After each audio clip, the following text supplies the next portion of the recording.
오늘 제가 여러분들과 나눌 말씀은 교인이 아닌 제자로의 부르심이라고 하는 제목으로 좀 말씀을 나누겠습니다.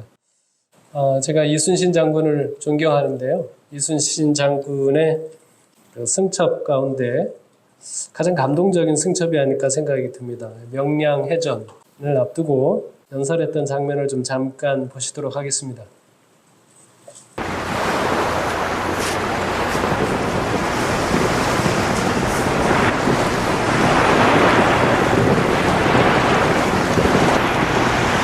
조선 수군은 패배할 것이다.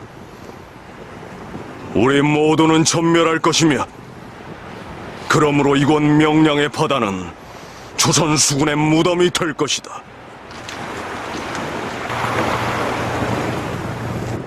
적이 그렇게 믿고 있다. 또한 대부분의 아군들도 우리 조선 수군의 패배를 기정사실로 받아들이고 있다. 나는 지난 6년간 수많은 전장의 부하들을 세워왔고 단 한 번도 진 바 없다. 그는 승리를 확신하지 못하는 전장으로 부하들을 이끈 바 없기 때문이다. 허나 이번에는 나 역시 아무것도 자신할 수 없다. 수십 배에 달하는 적과 싸우기에는 우리가 가진 병력이 너무도 일천하며, 또한 우리 조선 수군이 싸워야 할 울돌목의 저 험준한 영류는 외적보다 더욱 무서운 적이 되어 우리 앞을 가로막을 것이다. 그럼에도 이 모든 악조건을 모두 안고서라도 나는 그대들과 더불어 전장으로 나아갈 것을 희망한다. 승리에 대한 확신은 없다. 단 한 명의 전상자도 없이 전장을 벗어나리라 장담할 수도 없다. 오직 내가 할 수 있는 유일한 약조는 내가 조선 수군의 최전선을 지키는 전의군이 되겠다는 것, 그것뿐이다. 대장선이 가장 먼저 적진으로 진격할 것이며, 적을 섬멸하지 않는 한 결코 이 바다를 벗어나지 않을 것이다.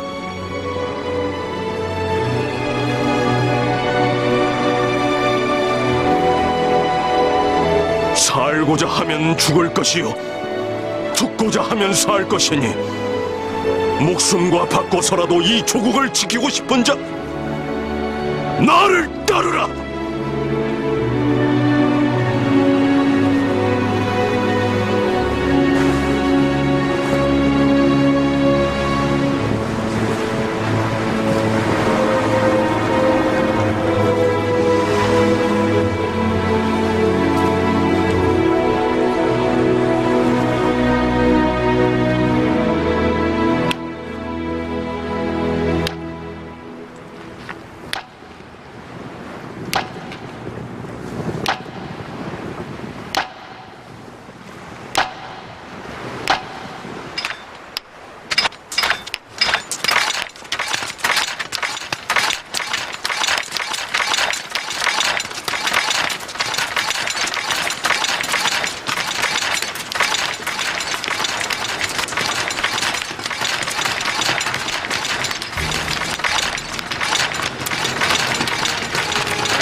아직 12척의 배가 남아있습니다.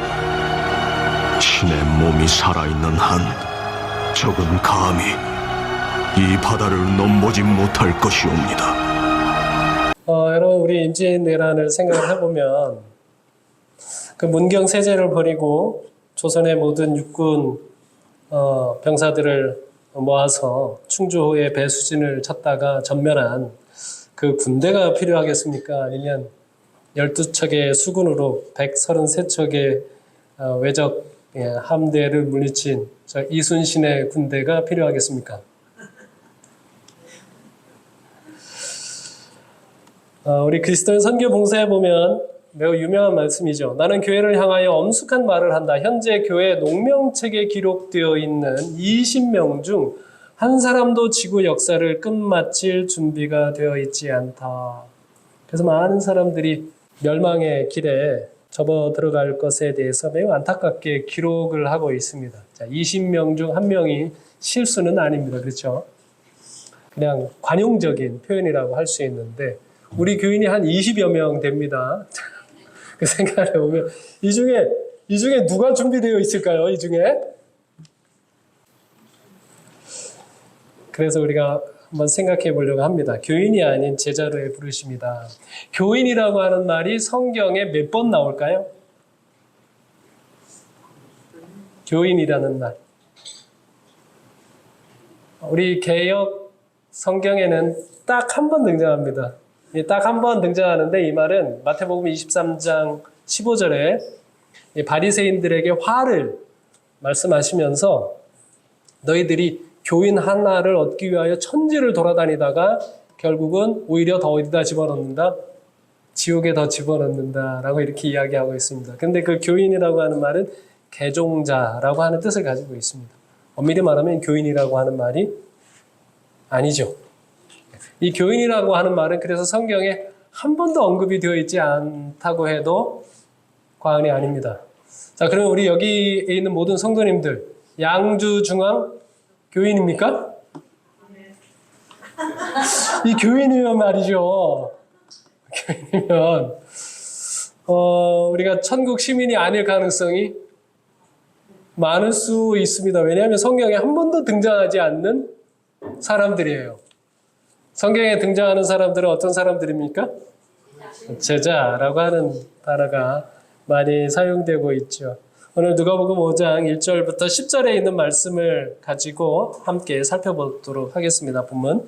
여러분, 그래서 저희가 이 시간에 그 말씀을 시작하면서 가슴에 좀 새겨두기를 원하는 것은 무엇인가 하면 교회에 다니는 것이 중요한 게 아닙니다. 우리가 제자가 되어야 합니다. 이 생각을 가지고 말씀을 좀 살펴보도록 하겠습니다.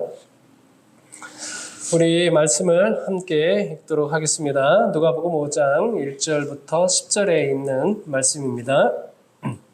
무리가 몰려와서 하나님의 말씀을 들을새 예수는 게네사렛 호숫가에 서서 호숫가에 배 두 척이 있는 것을 보시니 어부들은 배에서 나와서 그물을 씻는지라.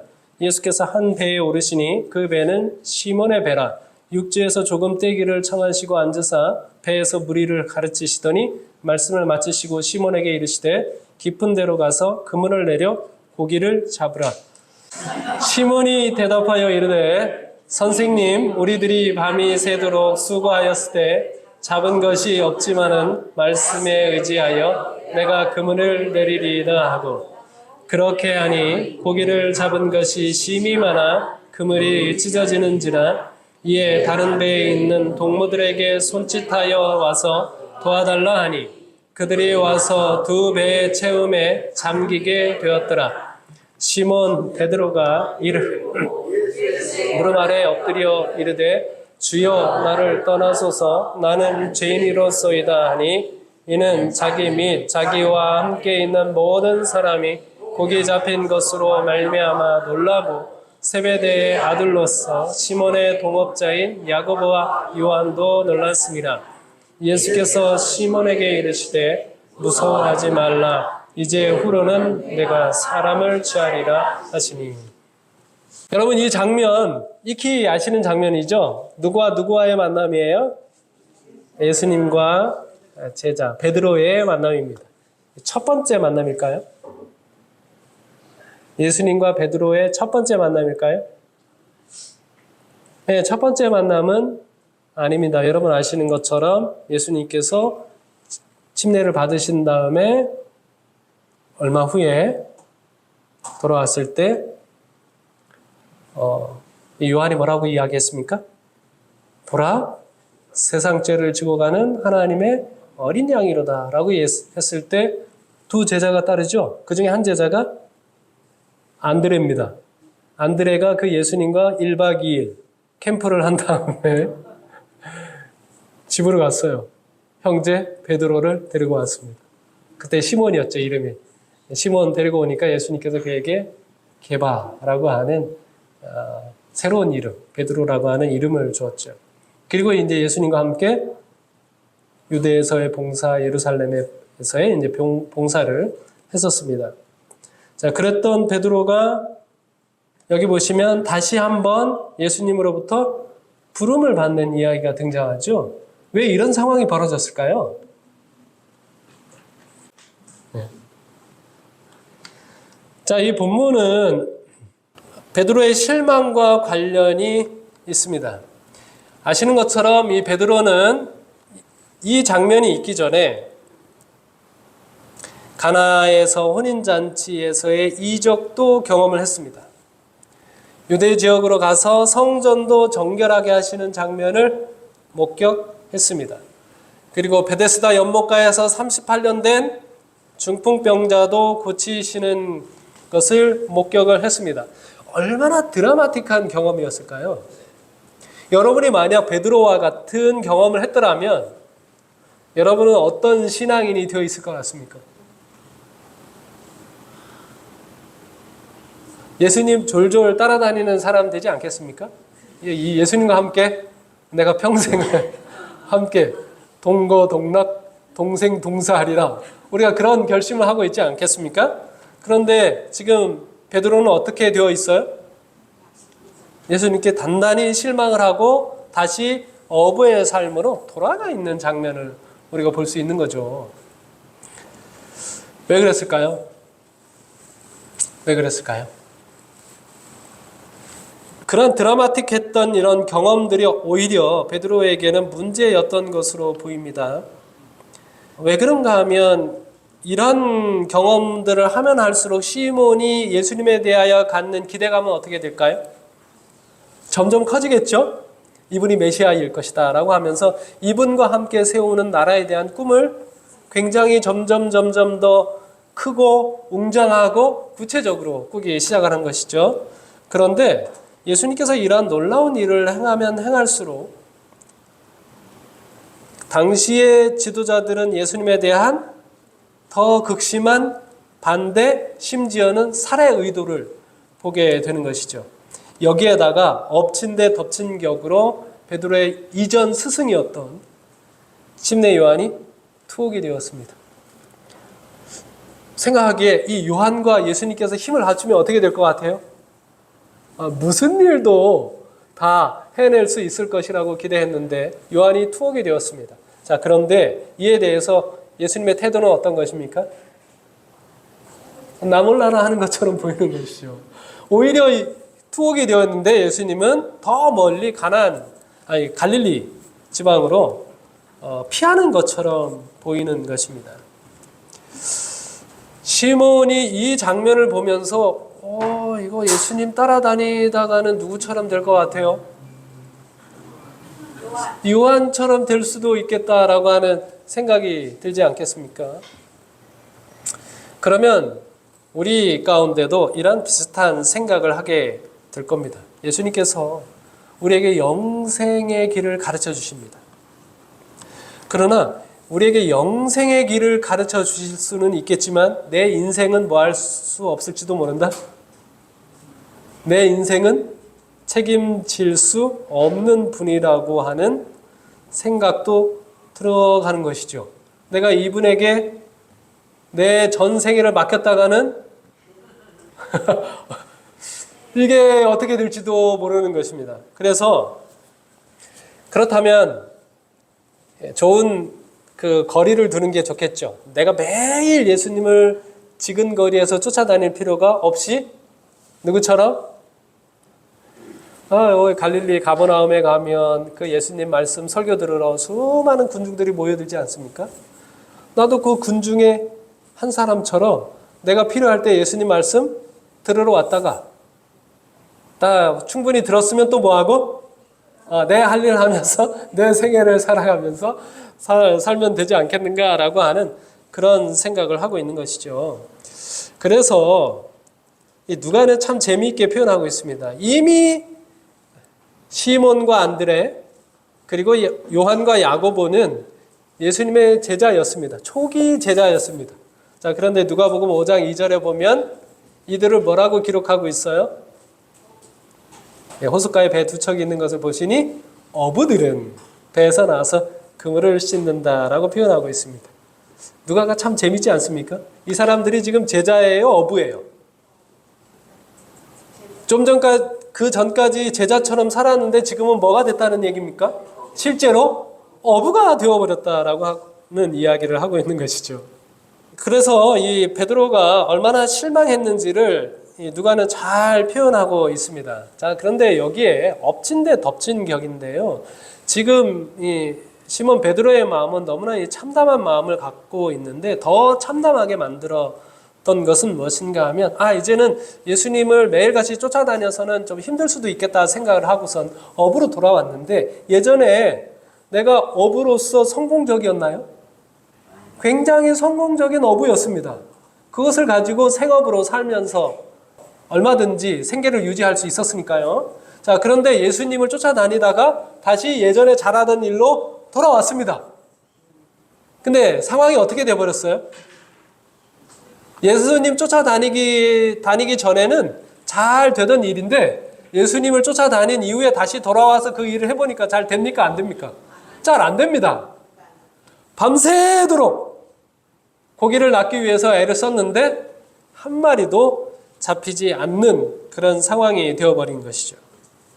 하나도 잡히지 않는 이 고기가 자기의 마음을 너무나 잘 표현하고 있습니다. 너무나 암담한 상황인 것이죠. 이유가 뭘까요? 이유가 뭐죠? 고기 탓입니까? 아니면 자기 탓입니까? 예? 여러분 이런 상황이 되면 여러분 누구 탓합니까? 예? 누구 탓하게 돼요? 여러분 이런 상황이 되면 대부분 우리 모두도 마찬가지지만 엉뚱하게도 예수님을 탓하게 되는 것이죠. 우리가 참 희한합니다. 우리 참 희한한 습성을 가지고 있습니다. 우리 안에 잘 되다가 잘 안 되던 일들이 있습니다.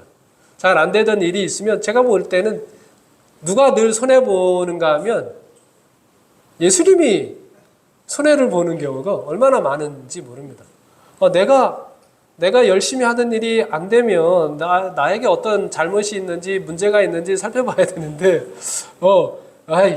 예수님이 안 도와주시나 보다 해가지고 성경도 잘 안 읽고 기도도 잘 안 하고 교회도 잘 빠지고 우리끼리 싸우면 또 성경도 잘 안 읽고 기도도 잘 안 하고 또 교회도 잘 안 하고 왜 그러죠? 우리끼리 싸웠으면 우리의 문제를 해결을 해야 되는데 우리 일이 잘 안 되면 우리의 일 가운데서 문제를 찾아봐야 되는데 우리는 늘 자주 예수님을 탓하고 교회를 탓하고 하는 경우가 참 많이 있는 것이죠. 지금 제자들이 그러한 상황 가운데 빠져 있는 것입니다. 자, 그런 제자들을 누가 찾아왔어요? 예수님께서 찾아왔습니다. 예수님께서 시몬 베드로의 배에 올라서 말씀을 가르치십니다. 그리고 그에게 말씀을 마친 다음에 깊은 데로 가서 고기를 잡으라라고 하는 명령을 내리고 있습니다. 여러분, 이 장면은 굉장히 흥미로운 장면입니다. 그물을 지칭하는 말이 세 가지 말이 있어요. 이 딕티온이라고 하는 말은 일반적인 그물을 이야기할 때 쓰는 말입니다. 자, 그런데 그물에 있는 두 종류가 있지 않습니까? 낮은 데에서 잡는 투망이 있습니다. 투망이라고 하는 말은 암피블레스트론이라고 하는 단어를 쓰고요. 그 다음에 저 밑에 깊은 데서 그물을 내려가지고 잡는 저인망이죠. 저거는 예인망, 사게나라고 하는 단어를 씁니다. 자, 예수님께서 깊은 데로 가서 그물을 던져라 라고 이렇게 이야기를 합니다. 자, 그러면 깊은 데로 가서 그물을 던지려면 어떤 그물을 써야 할까요? 네? 튼튼한 거? 튼튼한 거. 저거죠. 예인망, 저인망. 저 깊은 데까지 그물을 내릴 수 있는 그 그물을 내려야 되지 않겠어요? 자, 그런데 마태복음 4장 18절에 보면 그 제자들이 손질하고 있었던 그물은 어떤 그물이에요? 네, 투망입니다. 얕은 데서 치는 그물인 것이죠. 이게 말이 되는 명령입니까? 아닙니까? 얕은 데 치는 거랑 깊은 데로 내리라니까 그게 말이 안 되지. 그쵸? 자, 그러면 제자들이 어떻게 했어야 될까요? 제자들이 어떻게 해서, 나 지금은 그물이 없네요. 그러면 빨리 보내가지고, 깊은 데로 가서 치는 그물을 가지고 와야 되지 않을까요? 예수님께서 그렇게 명령하셨으니까 어떻게 했을까요? 제자들은. 순종했는데 어떻게 했을까요? 네, 그냥 순종한 것으로 보입니다. 그들이 가지고 있었던 그물을 그냥 던지는 것이죠. 기대하고 있는 겁니까? 기대하지 않고 있는 겁니까? 예수님께서 명령을 하고 있지만 기대는 안 하는 겁니다. 그리고 예수님께서 뭐라고 말씀하셨는가 하면 말씀을 마치시고 시몬에게 이르시되 깊은 데로 가서 그물을 너희가 내려 고기를 너희가 잡으라 이렇게 되어 있습니다. 이 복수 형태로 되어 있어요. 그러니까 혼자 내리는 게 아니라 뭐 하는 거예요?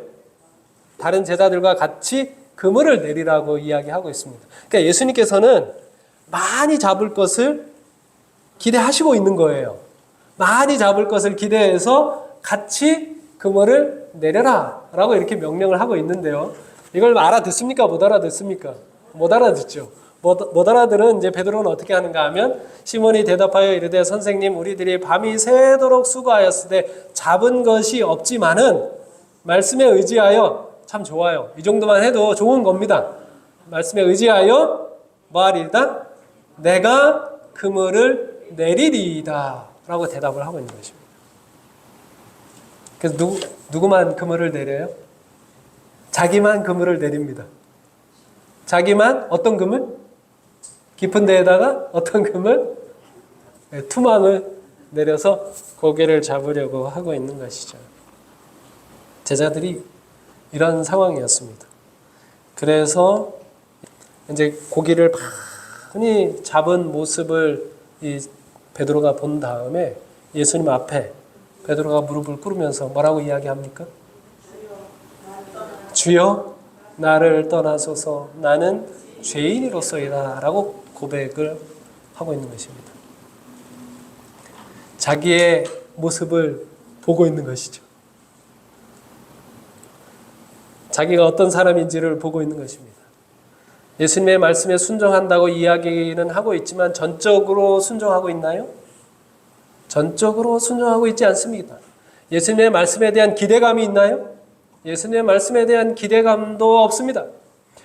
여러분 이 교회 오실 때 가장 중요한 것이 무엇인가 하면 여러분 교회 오실 때 여러분은 기대감을 가지고 오셨습니까? 아니면 그냥 와야 되니까 오셨습니까? 교회에 나오지 않는 것도 문제지만 교회에 올 때 아무런 기대감도 가지지 않고 오는 것도 그건 더 큰 문제입니다. 왜냐하면 우리를 뭐 할 수 있게 하는가 하면 우리를 오히려 위선적인 신앙을 할 수 있기 때문에 그렇습니다. 여러분 교회 와서 예배할 때 여러분은 어떤 기대감을 가지고 오십니까? 네? 요한복음 4장에 보면 하나님께서 신령과 진정으로 예배하는 자를 찾는다고 말씀하셨어요. 그 신령과 진정으로 예배하는 사람들은 어떤 사람입니까? 네? 기대하고 온 사람인데 어떤 사람이에요?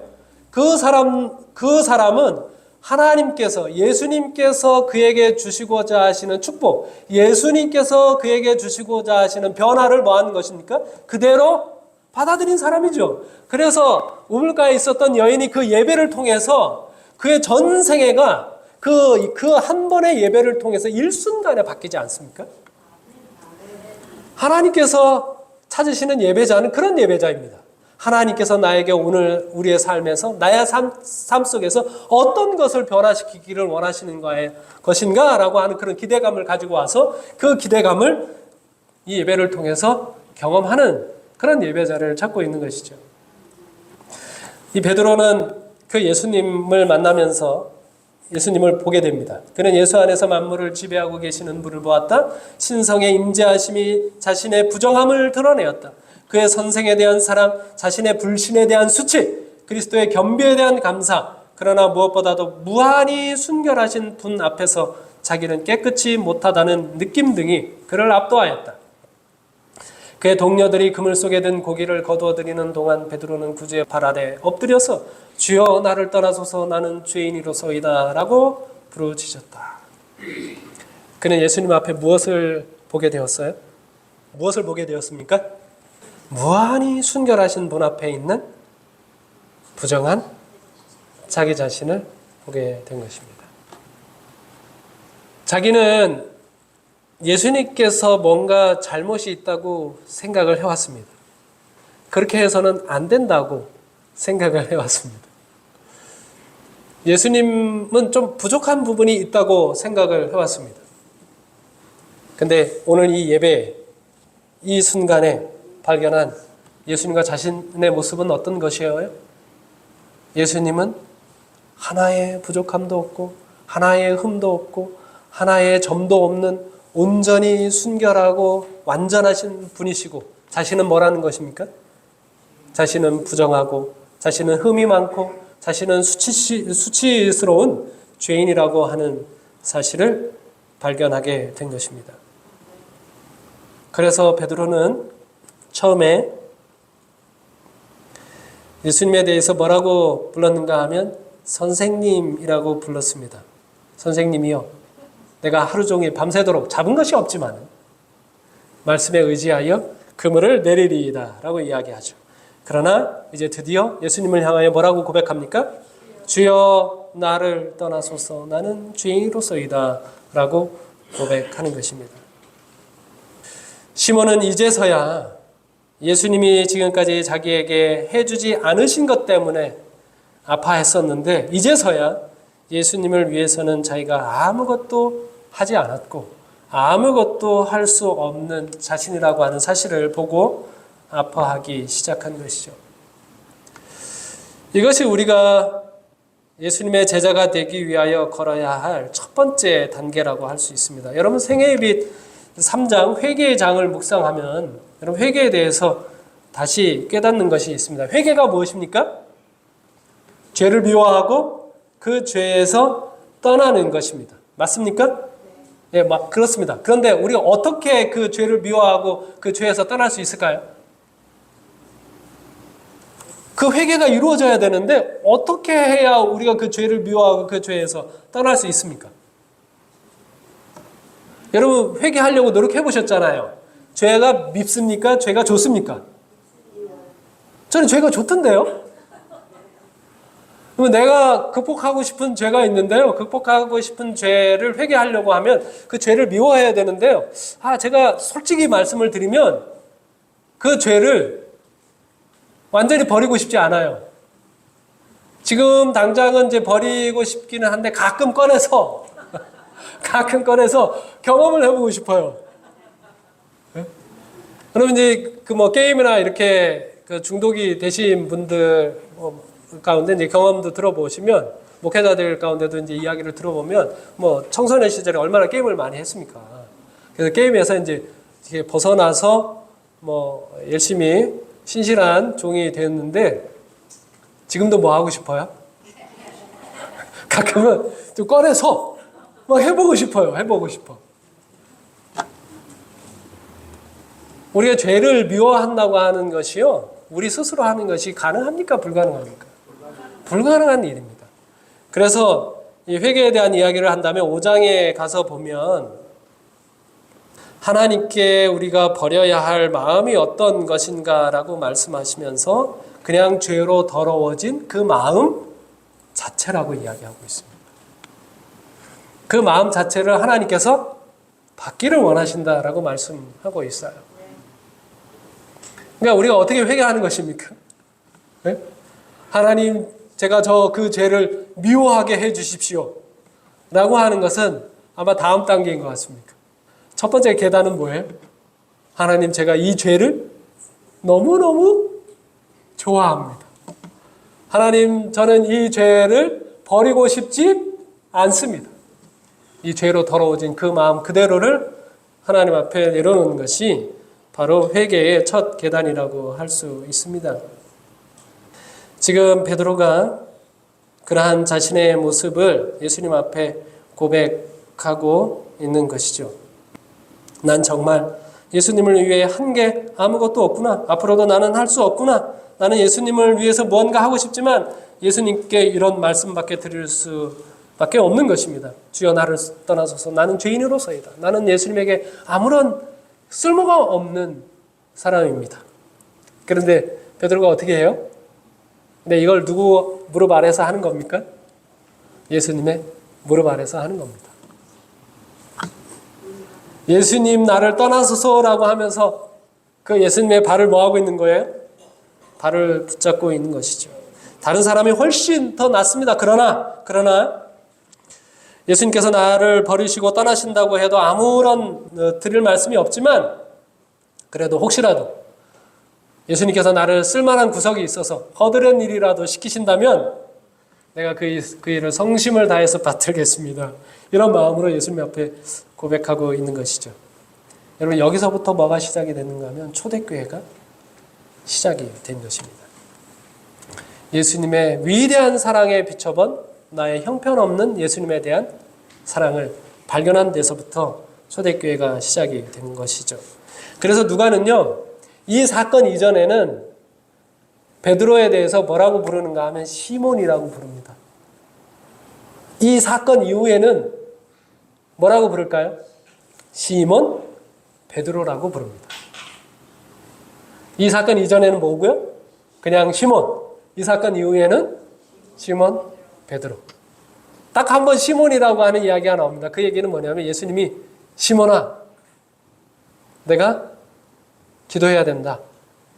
사단이 너를 밀가부로 듯 하려고 다가온다라고 하는 예수님의 말씀을 하실 때만 딱 시몬이라고 기록되어 있고 누가가 지칭을 할 때는 시몬 베드로라고 부르고 있는 겁니다.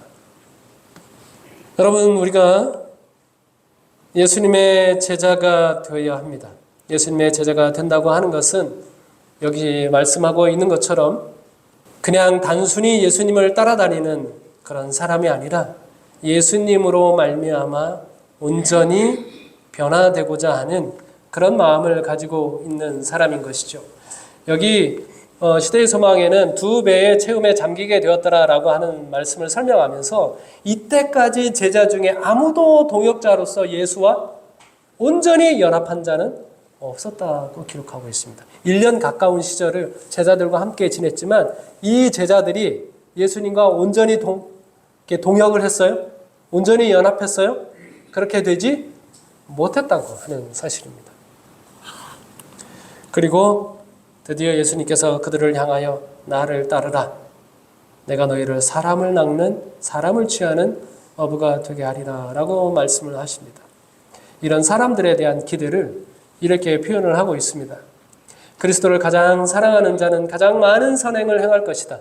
자아를 물리치고 자기의 마음에 성령께서 역사하실 여지를 만들고 하나님을 위하여 전적으로 헌신한 생애를 사는 자의 유용성에는 제한이 없다. 지금은 한 명이 있는 곳에 100명의 그리스도의 교역자들이 있게 될 것이다 라고 말씀하십니다. 교회에 교인이 필요한 것이 아니라 누가 필요하다는 거예요? 교역자가 필요한 것이랍니다. 이 양주중앙교회를 향하여 예수님께서 기대하고 있는 것은 무엇일까요? 여기에 교인이 많아지는 것일까요? 아니요. 교인이 많아지는 것이 아니라 일꾼이 많아지는 것입니다. 제자가 많아지는 것입니다.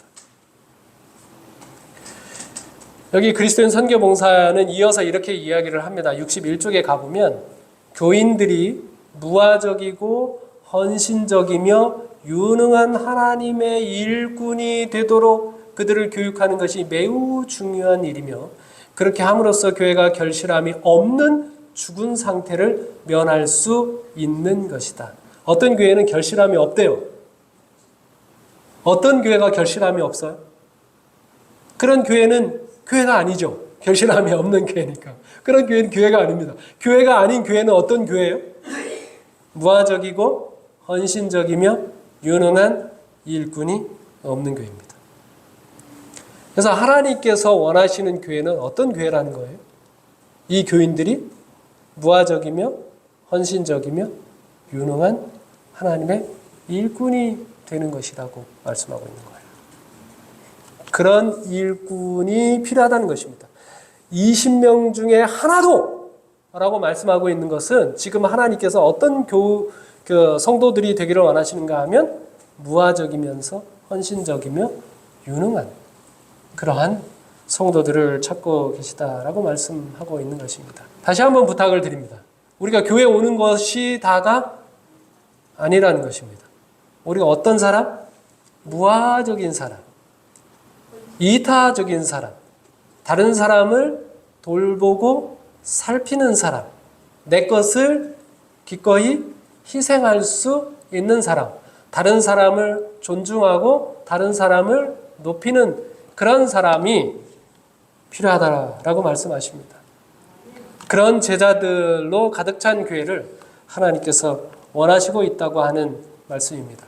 우리 양주 중앙교회가 바로 하나님이 찾으시는 그런 아름다운 교회, 우리 모든 성도들 각자가 되기를 간절히 바라면서 말씀을 마치겠습니다. 아멘.